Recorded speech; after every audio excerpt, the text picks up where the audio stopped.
Depuis toujours, grâce à sa matière grise, l'homme a tenté de donner du sens au monde qui l'entoure. La physique évidemment, la chimie, mais également la philosophie et la littérature. Malgré tout, il reste toujours de nombreux phénomènes que nous ne pouvons expliquer, et c'est ici que les sciences occultes interviennent. Pouvoir de guérison, pouvoir religieux.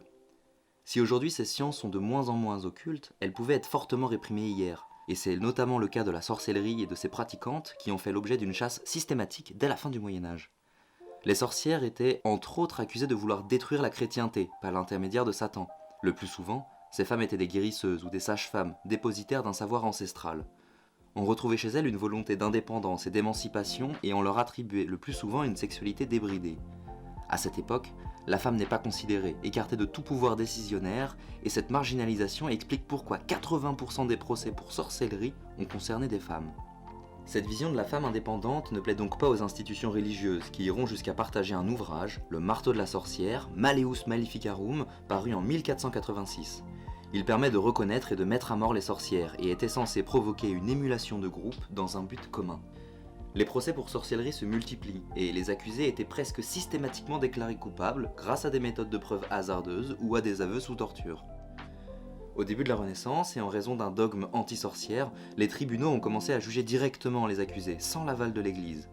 À ce moment-là, les persécutions sont les plus importantes, et on estime environ 100 000 morts. En France, au XVIIe siècle, c'est Louis XIV qui calme un peu le jeu, en prônant le bannissement à vie. La chasse aux sorcières finira par prendre fin à la fin de ce même siècle, grâce à un édit qui la décriminalise totalement en 1682. Par la suite, le siècle des Lumières permettra de rationaliser les pensées et d'imaginer des maladies mentales, par exemple, là où on voyait autrefois des cas de possession satanique. Aujourd'hui, la figure de la sorcière est encore très symbolique, et ses représentations sont nombreuses. Alors comment cette figure est-elle perçue dans notre imaginaire collectif ? Moi, dans mon imaginaire, c'est un peu la sorcière des contes de fées qui est là avec ses potions, mettre des pattes de crapaud, de la bave de chauve-souris dans son grand chaudron. Avec un nez crochu et puis une verrue. D'accord. La sorcière avec le chapeau pointu, le chaudron, la potion magique. C'est une personne seule, vieille, qui n'a pas forcément des bonnes intentions. Moi, j'aime pas trop l'image sorcière d'Halloween, les trucs qui font peur, etc. Je la verrais plutôt comme une guérisseuse. Après, ça a été un peu désacralisé par Harry Potter. C'est plus des gens qui vont nous ressembler, mais qui ont des pouvoirs magiques. Ça peut me faire penser à Charme. Les sorcières, c'est pas forcément le cliché qu'on peut nous faire penser. Parce que là, en l'occurrence, c'est 3 jeunes filles, plutôt jolies en plus, qui font de la sorcellerie et qui combattent des démons. Moi, je penserais un peu aux sorcières comme dans Vampire Diaries, la série. Les sorcières de Salem, la communauté, les liens entre chaque sorcière. Ah oui, il y a ma sorcière bien aimée aussi. Moi, je pense pas mal à Blanche-Neige, à tous les Walt Disney un peu clichés avec toutes les sorcières surtout. C'est vrai ce qu'il raconte pour moi, la sorcière c'est vraiment la vieille femme au nez crochu et qui déteste les enfants. Ça me fait directement penser à Mère Gothel dans Réponse ou la sorcière dans Blanche-Neige.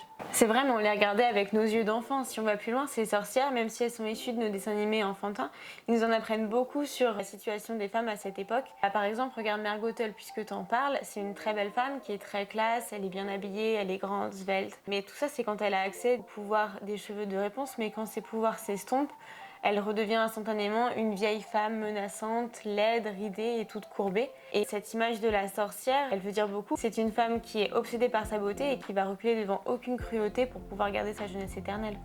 Ah ouais, je l'avais jamais vu comme ça, mais je veux dire, c'est tout le temps comme ça, parce que si on prend Ursula, dans La Petite Sirène, c'est pas la même représentation. Au contraire, regarde Ursula, c'est une femme qui vit seule, recluse, elle est pleine de noirceur, elle fait des potions magiques et puis elle est aux antipodes au complet des stenteurs de beauté qu'incarne Ariel, qui du coup est jeune, douce, gentille, svelte. La sorcière, dans cette œuvre qui est sortie en 1989, c'est une femme qui est seule, qui correspond pas à la féminité qu'on attend d'une femme à cette époque et qui est donc par définition maléfique et qui doit vivre toute seule. Ah ouais, je voyais pas du tout ça dans les Disney en fait. Et puis il n'y a pas que Disney, regarde le roman Sacrée sorcière de Roald Dahl. Les sorcières, elles sont décrites comme des monstres carrément qui sont déguisés en femmes, qui sont chauves, elles ont des griffes, la salive bleue, les pieds carrés. Et puis surtout, en fait, elles détestent les enfants. Et on pourrait voir ici une forme de stigmatisation envers les femmes qui ne veulent pas ou qui ne peuvent pas avoir d'enfants et qui sont alors plus du tout considérées comme des femmes, mais directement comme des monstres. Regarde, on va prendre par exemple Blanche-Neige qui est un conte pour enfants, t'es d'accord? Et la vieille sorcière, c'est l'incarnation d'une image de la sorcière qui est bien ancrée dans notre imaginaire collectif. C'est vrai, dès qu'on me parle de sorcière, je pense à elle avec le nez crochu, le dos courbé, les mains et le visage tout ridé et toute vêtue de noir. Mais après, ça m'a pas choquée. Dans mon esprit, justement, c'était comme ça qu'était la figure de la sorcière. Et ben c'est pas si anodin. Tu t'es jamais demandé pourquoi la sorcière a toujours été une figure féminine? Bon, bien sûr, la sorcellerie, c'est pour les sorciers et les sorcières. Et dans l'imaginaire collectif, c'est quand même très souvent la figure de la sorcière qui revient. Et Blanche-Neige nous montre qui sont véritablement en fait ces sorcières. Comment ça? Et bien la sorcière, c'est avant toute chose la belle-mère de Blanche-Neige. On nous la présente comme une femme qui est très belle, qui est grande, la plus belle femme du royaume en fait, comme lui rappelle tous les jours son miroir. Et c'est quoi le problème avec ça? En fait, cette femme devient une sorcière une fois qu'elle apprend qu'elle n'est plus la plus belle du royaume mais que c'est finalement sa fille Blanche-Neige. Donc morte de jalousie, elle va se transformer en horrible sorcière dans son sombre château et Maléfique, elle va élaborer une potion magique pour éliminer sa rivale féminine. Et en fait, c'est la jalousie qui va la transformer. Ah oui, mais c'est le but de l'histoire, non?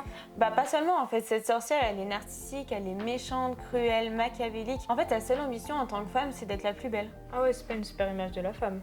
Ouais, en plus avec Blanche-Neige, la sorcière c'est une femme qui est aigrie, manipulatrice, cruelle. Et pourtant elle est reine et sa seule ambition en tant que femme, c'est pas le pouvoir, mais c'est bien d'éliminer toute rivale féminine. Donc la sorcière c'est bien plus du coup qu'une figure de méchante qui pratique la sorcellerie, comme les sorcières bien connues qui le font. En fait elle est très généralement une femme très méchante qui manigance ses plans pour pouvoir servir ses propres intérêts. Et en principe ses intérêts c'est la beauté et sa jeunesse éternelle.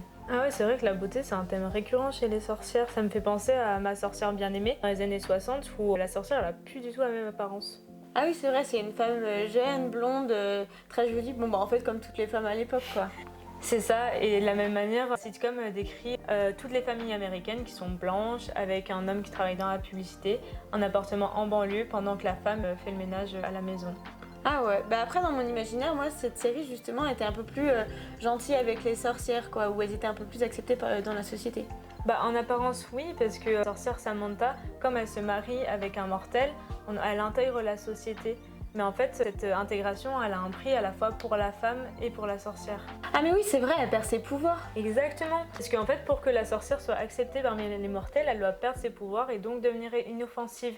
Et comme si devenir mortelle ne suffisait pas, elle devient une femme au foyer qui s'occupe de la maison pour son mari. Par exemple, dans la première saison, le premier épisode, Jean-Pierre lui dit carrément « Oh, il va falloir que tu apprennes à cuisiner et à faire le ménage. » Ah ouais, c'est chaud, c'est pas comme si c'était vraiment son choix quoi.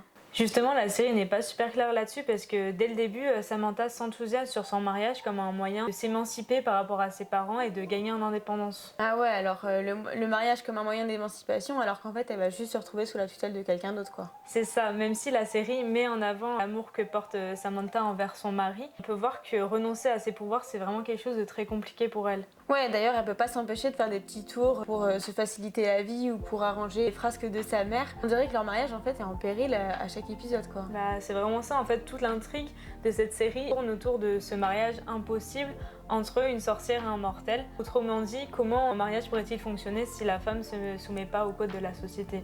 Ah tiens, ça me fait penser à une autre série qui dresse le portrait des sorcières d'une manière un peu différente, elle cartonne aux États-Unis. American Horror Story Coven, c'est ça? Exactement ça, tu trouves pas que cette saison elle est géniale? Si, complètement, je l'ai trouvé vraiment bien dans la manière par laquelle les sorcières sont décrites, les mises en scène notamment avec le côté tradition, avec le parallèle avec les sorcières de Salem ou la chasse aux sorcières. Et le but de l'école dans laquelle le personnage principal Zoé est, du coup, c'est d'apprendre aux sorcières à survivre dans le monde moderne. Donc on n'est pas du tout dans un temps ancien, mais bien en 2012 du coup. Oui, c'est ça. Et en plus, on a la chance de voir plusieurs sorcières en action, notamment dans l'ordre de la Suprême Fiona, qui sont toutes descendantes de Salem. Mais aussi, on a une représentation différente de la sorcellerie avec Marie Laveau qui adopte du vaudou. C'est vrai, on vit les rivalités entre les clans de sorcières, mais on profite surtout de voir la richesse des arts de la sorcellerie grâce aux différents sorts qui sont pratiqués, aux pouvoirs qui vont apparaître. Le truc, c'est qu'ils servent le bon, contrairement à ce qu'on voit habituellement. La sorcière Cordella, elle utilise sa magie pour cultiver des plantes magnifiques, et Fiona, elle utilise sa magie pour punir Delphine Lalaurie pour ses crimes et tortures envers les esclaves noirs dans le passé. Ouais, mais il y a quand même une part de négatif dans leur pratique, et même dans leur caractère. Par exemple, tu vois, Fiona ou Madison, elles sont exécrables. Ouais, mais justement, pour moi, c'est là que le réalisateur Ryan Murphy, c'est un génie. Il peint l'histoire d'une dizaine de sorcières comme il le ferait s'il parlait d'une histoire sur des femmes, en fait. Il met en scène des personnages aux personnalités, aux capacités et aux aspirations qui sont différentes. C'est là, du coup, que le mythe de la méchante sorcière, il va se briser. Ici, les sorcières, c'est des femmes qui sont indépendantes, qu'elles soient pleines de bonté ou un peu plus taquines vis-à-vis de la société, quoi. C'est vrai, je l'avais pas du tout envisagé de cette manière-là. En fait, on a pu le voir à travers d'autres exemples et en portant un regard historique sur le phénomène des sorcières, elles ont été persécutées et mal vues à cause de leur forte indépendance et leur pouvoir, alors qu'elles étaient des femmes. Donc en réalité, tout l'enjeu tourne autour de la question de l'identité. Oui, complètement. Et en fait, c'est des récits comme ceux de Ryan Murphy avec American Horror Story qui permettent d'enrichir la réflexion et d'envisager les choses sous un autre angle, en fait. Il utilise la persécution pour parler d'identité. Cette persécution, c'est un puissant vecteur d'identification et d'affirmation de cette identité au travers de la résistance pour les sorcières qui en sont les victimes. Oui, tout à fait. Il renverse la proposition en plaçant dans la position de victime les sorcières, alors qu'avant elles étaient détestables. Et en fait, il s'intéresse à leurs pratiques, à la diversité qu'on retrouve dans les ordres, et surtout à l'oppression dont elles étaient l'objet pour nous faire changer de paradigme. On dirait quand même qu'il y a des changements timides, mais sur la façon dont est perçue et surtout représentée la figure de la sorcière aujourd'hui. Oui, c'est vrai, même si dans la majorité des œuvres qui traitent de la sorcière aujourd'hui, peu ont un point de vue inclusif, comme le fait Ryan Murphy, et traite la sorcière comme un individu indépendant et avec du pouvoir.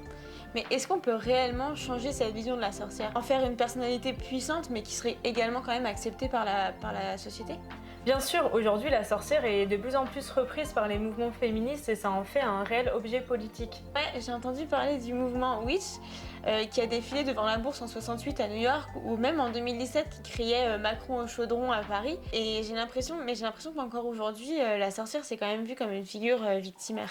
Si on considère que rappeler le nombre de femmes brûlées est victimaire, alors oui, parce que retracer l'histoire des sorcières et les violences qu'elles ont subies permet d'appuyer les revendications féministes en prouvant l'oppression des femmes par les hommes qu'elles ont subies depuis des siècles. Mais d'autre part, on voit que la figure de la sorcière, elle est un peu reprise par des féministes notamment, où elle apparaît comme une source de puissance. Par exemple, la journaliste Mona Chollet, dans son essai intitulé « Sorcière, la puissance invaincue des femmes », elle traite de ce changement de paradigme qui permet à de nombreuses femmes de se retrouver, de s'épanouir à travers la figure de la sorcière. Parce que selon elle, si on regarde tout à l'intérieur de nous-mêmes, on peut être une sorcière. Oh bah d'accord, donc en fait aujourd'hui la sorcière c'est plus une vieille femme marginalisée ou une femme au foyer, mais c'est plutôt une femme qui découvre sa puissance à travers une quête d'elle-même en fait. Exactement. Et on voit bien qu'à travers la sorcière et bien d'autres figures, les récits ont influencé notre imaginaire collectif.